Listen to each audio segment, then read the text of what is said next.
Nasa ano na ako, malapit na ako sa Cedar Hospital.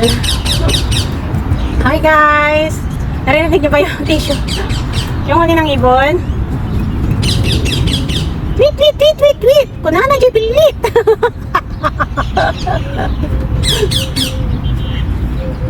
Buti ba ang mga ibon malaya? Malayang tumuka. Yung pang ang simple lang ng buhay nila, ganyan lang, hanap-hanap lang lang. Ano, wala yung mga kagaya ng kagaya ni Mal kasi sila, hindi naman sila tao. Ano ba yan? Minsan ba, pag ano, naiisip na natin yung yung buhay ng ng mga animal or ibon ganyan. Naisip natin kung inaano, ikukumpara natin sa ating buhay na buti pa sila, malaya, walang gasto, walang ganito, ganyan. Pero isipin naman natin, sila ibon hindi sila tao. Ay, nako. Pero alam niyo, minsan pag nakakita ko ng ibon, kinakausap ko ang mga yan. Hindi kayo maniwala. Ang araw-araw namin yung nililinisan sa bahay namin is yung bahay ng ibon. Maraming ibon sa bahay namin sa taas. Yung gumagawa ng mga tabog ako ng tabog, linis ng mga bahay niya kasi maya-maya dyan na naman, pero yung iba naman naiinggit kasi wala daw tumatabak na ibon sa bahay nila kahit isa sa amin ang dami. Ang ganda kasi ng ibig sabihin yan. Ay, hello! Philippine! Philippine Airlines tayo. Malapit kasi dito yung airport niya. Ang baba. Noon wala akong nakikita ibang aeroplano sa airport kundi Qatar Airlines lang. Hello everyone! Ang sarap maglangoy sa dagat. Sisid Marina. Ay, takot naman ako. Yung feeling ko lang masarap pero pag gagawin takot naman ako. Ay, Diyos ko. Ayun yung pagkais ng bata ako. Window ko lang ha. Pag nakakita na ako ng ilog, gustong kong lumangoy, lalo na yung malawak na ilog, ganyan yung kaya ng tawag doon. Pero pag nakababad na ako, kahit dito na ako sa babaw, parang may humigila sa akin guys, madali akong malunod. Kaya ayaw ko yung nagpupunta sa mga beach, sa mga ganyan. Kasi takot ako pag nagpupunta nun yung mga anak ko, pag nasa abroad na ako, may nagsasabi sa akin na yung panganay ko pumupunta sa beach. Takot ako guys, kasi baka magaya sila sa akin. Hinihila ako ng tubig talaga guys para malunod. Pero thanks God until now, I'm still alive. Hi everyone! Paano ba umupo ng ganito? Guys, pawis na pawis ako. Nilagyan ko ng maraming tissue dito. Kasi dito ako nang nagpapawis eh. Ayan ang kagandahan niya guys pag nagpupunta tayo ng park kasi nagpapawis tayo. Kailangan nating magpawis din. Alam niyo guys, kanina, nang-serve ko lang ha, ihinihi ako. Pero nung sabi ko mamaya na kasi medyo malayo yung CR, sabi ko sa isip ko, yung basta na lang nag-exercise ako. Pag mag-exercise ka nang mag-exercise and then papawisin ka na guys, ano na lang, yung makalimutan mo yung ihi mo, hindi mo na mapifeel kasi lumabas na yung sa pawis mo. Ganun lang ang gawin nyo guys pag may pinupuntahan kayo tapos malayo pa yung CR, magpapawis lang kayo. Yung feel nyo na palabas na yung ihi nyo. Ayun, mag-exercise lang kayo pag magpawis na kayo. Mawawala. Pag napakapunta ka na ng CR, konti na lang. Ano ba yan? Basta ngayon naramdaman ko kasi kanina doon sabi ko malayo pa yung CR, mag-vlog muna ako kasi pag punta ka ng CR dumiretso na ako sa pauwi sabi ko. Kaya pinawisan ako doon. Pinuno ko ng dito ko. Nakakalimutan ko nagdadala ng tali ng buhok ko pag malabas ako. Pero actually guys, Friday lang naman Friday lang naman tayo nakakalugay. From Saturday to Thursday guys, nakatali ang buhok ko, hindi talaga ako nagsusupply. Basta itali ko lang, ganyan ko lang kasi natatakot ako sa lagas ng buhok. So ayan, ako na naman, alas 4 na. Mag-ingat kayong lahat. Hi guys! Hello everyone! Hello mga ka-OFW! Mga nanay, kumusta kayo? Ang ganda dito guys, ang fresh.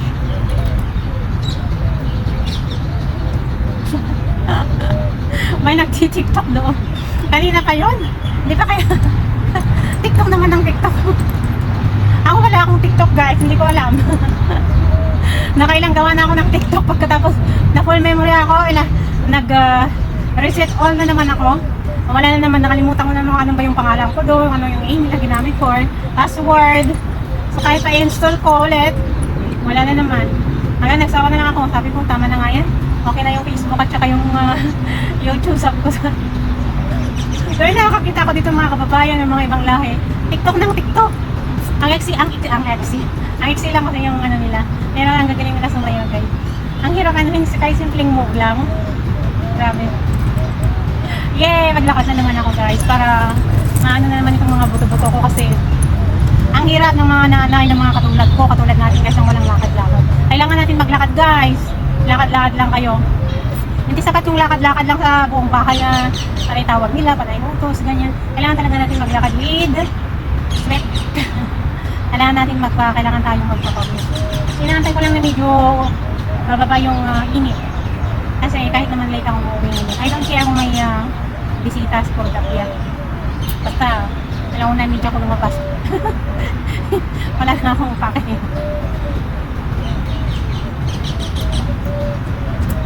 Masarap pakinggan ng huli ng ibon guys. Hello.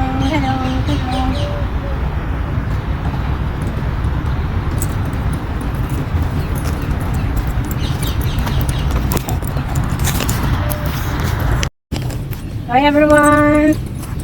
Kumusta mga kananay, ka-OFW?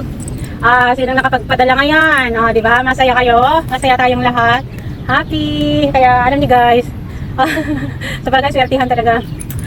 Yung mga, minsan yung mga bigla umuwi na kahit ayaw pa nila, minsan naisip nila, nagsisisi sila pag nakita nila yung palit ng pera, ganyan.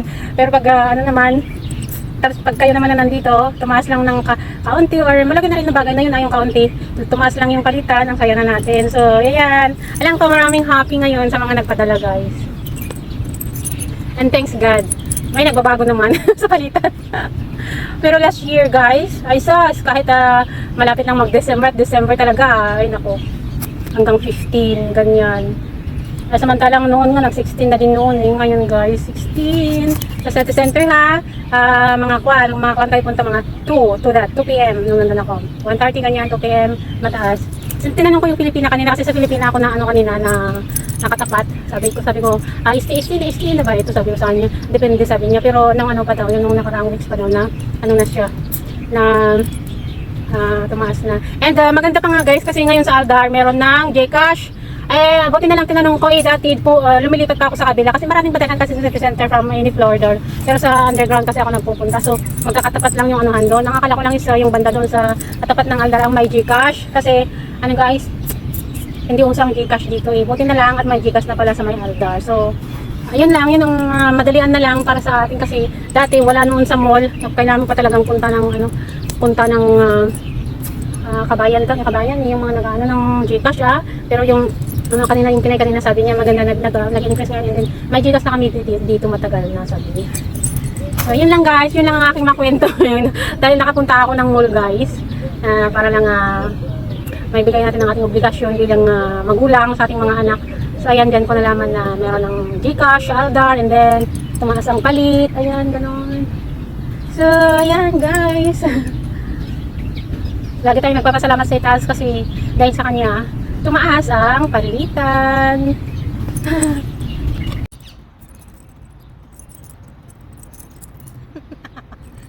Teka, memorize.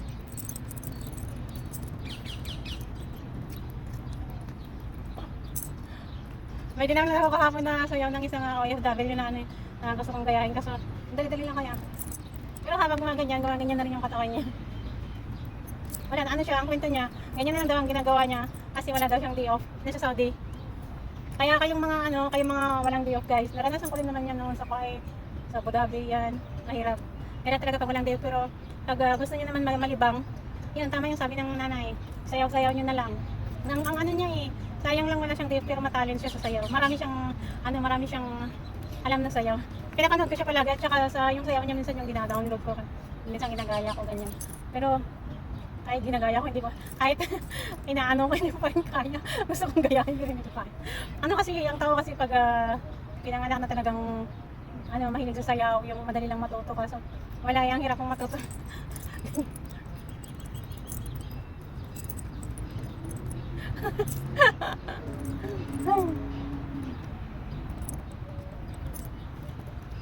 Alam niyo ba guys, ang iba talaga yung namimiss kong ulamin.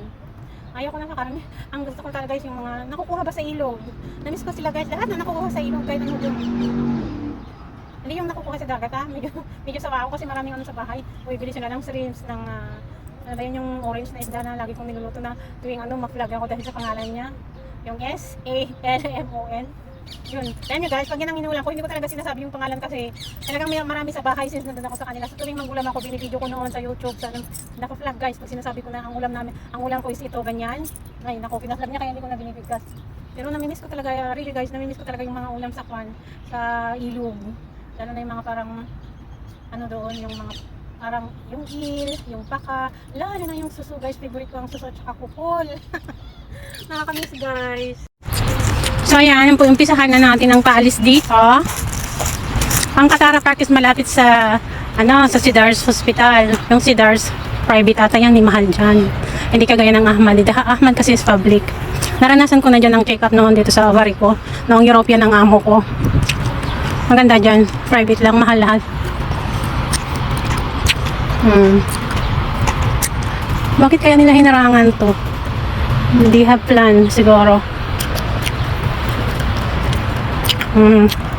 May napakalaga ng kahoy dito guys, hindi nila pinuputol kundi pinapadami, kaya ganito sana sa Pilipinas kung hindi pinuputol ang kahoy, tanim ng tanim para yung mga hindi nakakabili ng aircon or maganda kasi yung may kahoy guys kasi hindi mainit, wala na sa Pilipinas kahit sa probinsya kinakalbo na nilang mga bundok.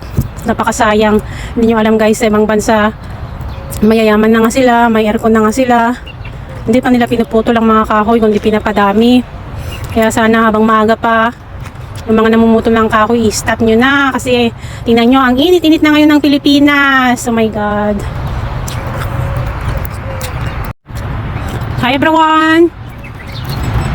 Nakarating na ako malapit sa highway, going to city center.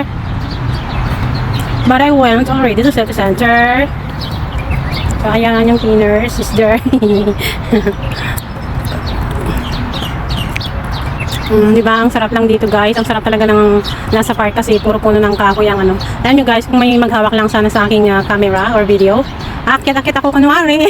Kunwari akit-akitin ko rin yan. Magaling din na kaya ako umakyat. Maangkit ako noon ng Sampalok at saka Bayabas, pero paminsan-minsan lang guys, hindi ako talaga malakit kasi takutin ako guys. Naninervous ako, nanginginig ako kahit mababa lang. Hindi ako yung tipo ng bata noon na yung pala akyat, hindi ko kaya yung mga kaimito, mga kung ano yung kinakaya ng mga kababata ko noon. Ako kasi nervyosa. So pangit ang nervyosa guys. Wala kang ma-experience ba. Maganda pa rin yung kaya lahat, ganyan. Pero pag hindi mo naman kaya, wag mo namang ipilit kasi hindi naman maganda. So ayan guys, nagmayat nga mulmulanglingan lagi nga kay kayo maka aga si timata. So ayan guys, ayan, hindi ko alam kung bakit nila kinukulong itong mga Myrna bird kasi guys sa park guys nakakita ka ng mga kulungan ganyan, hindi kinukulong talaga nila isa-isa, ang laki-laki ng bahay pero isa lang yung laman, pero maraming ganyan nakaanong kahit saan guys, kahit saan kung park dito sa Doha talaga nakakulong ang mga Myrna bird and hindi ko alam mo ano bang dahilan kung bakit nila kinukulong mga ganyan kasi siguro delikado or mamahalin or whatever. So ayan, umalis na yung mga car dito, lalo na yung band na kanina may dalawang band dito na mga nakatambay lang dyan and kumukuha daw sila ng mga ng mga pangit. Ay, joke lang. Kaya kayo dyan guys, mag-ingat-ingat kayo kasi di ba dyan sa Pilipinas noon napauso yung mga may band na kumukuha sila ng mga bata. So dito guys, yung mga band dito is kumukuha sila ng mga pangit. Kaya sikapin yung magpagwapa at magpaganda para hindi kayo kunin ng mga bandito na mga naglalaman sa mga pugit. Ay nako, natatawa lang ako dito mag-isa sa park na masaya na ako kasi malis na silang daming car dyan kanina. Masasakyan ng mga madam, dala ng mga driver nila ganyan. Hindi ko makakilos-kilos pag may nakatingin sa'yo para ba namang hindi sila nakakita ng ng pretty ugly. Joke lang guys mag-ingat kayong lahat.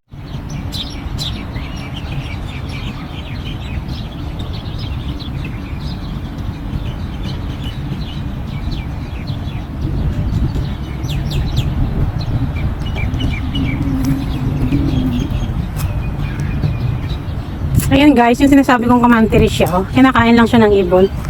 Ayan, kamantiris, oh. Nagatubungan na, oh. Ayan pa naman yung medyo sunog, ano na medyo dry na.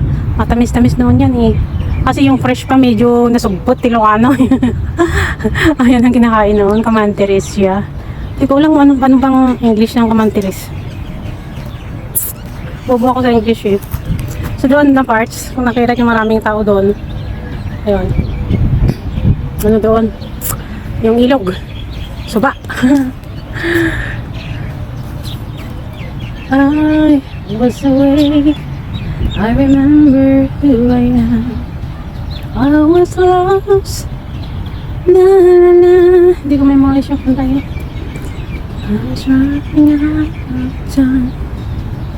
Singing, separated. Ayun, mga camp yun, mga restaurant. Mga paninda, may mga sandwiches, ganyan. Yan, bumibili yung mga pupuntang lumalangoy sa dagat.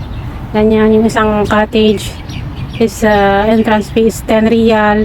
If you stay, 5 real, ganyan. Ayan guys.